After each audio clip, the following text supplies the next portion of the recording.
Update India TV, हर खबर सच्चाई की ओर। निशुल्क भव्य सर्व रोग निदान उपचार आणि मोफत शस्त्रक्रिया शिबिराचे आयोजन आचार्य विनोबा भावे ग्रामीण रुग्णालय सावंगी मेघे स्वर्गीय आशादेवी चव्हाण बहुउद्देशीय संस्था पहूर यांच्या संयुक्त विद्यमाने निशुल्क भव्य सर्व रोग निदान उपचार आणि मोफत शस्त्रक्रिया शिबिराचे आयोजन 23 मेला सकाळी 9 ते 4 वाजेपर्यंत कारंजा गायत्री मंदिरासमोर महेश भवन येथे करण्यात आले आहे।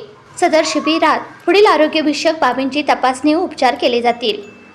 शिबिरात वेगवेगळ्या तज्ञांची व डॉक्टरांची उपस्थिती असणार आहे। मेडिसिन तज्ञ, रक्तदाब, एंजिओप्लास्टी, ब्लड शुगर, बऱ्याच दिवसांचा ताप, हृदयरोग, अशक्तपणा, वारंवार चक्कर येणे, अंगावरील गाठी, स्तनातील गाठी, आतड्याचे आजार, पोटाचे आजार, बरेच दिवसापासून बरी न होणारी जखम, पोटात वारंवार दुखणे, स्त्रीरोग तज्ञ, मासिक पाळीचे आजार, पांढरे पाणी अंगावरून जाणे, मुखरोग तज्ञ, तोंडामध्ये वारंवार होणारी जखम, पूर्णपणे तोंड न उघडणे, मुखदुर्गंधी, डोळ्यांचे आजार, संधिवात, मणक्यात असणारी गाठ, वाकलेले पाय, फ्रॅक्चर, लहान मुलांचे सर्व आजार।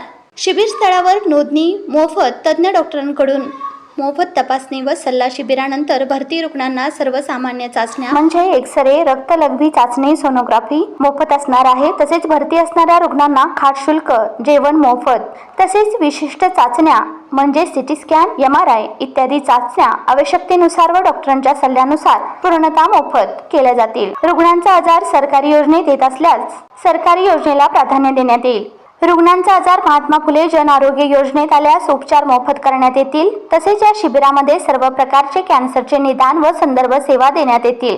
फाटलेले ओठ, भंगलेले टाळू, जबडा तसेच जन्मता असलेली मुखविकृतीवर शस्त्रक्रिया मोफत होणार आहे। गुडघे व कमरेच्या सांध्यांचे प्रत्यारोपण, मोतियाबिंदू, हायड्रोसील, हर्निया, एंजिओप्लास्टी शस्त्रक्रिया मोफत करण्यात येणार आहे।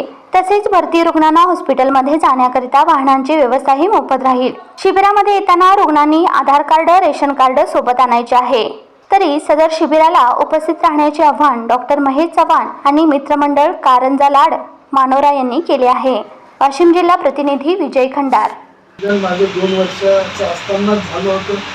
आईच्या आई वडिलांनी मला मोठं केलेलं आहे, त्यामुळे वावरत असताना माझ्या याची मी वेगळे पॉम्पलेट तुम्हाला देईन, जे पेपरामध्ये माझ्यावर लेख आला होता तो सुद्धा आपणा सर्वांना मी वाटप करणारच आहे की यामागचं कारण काय।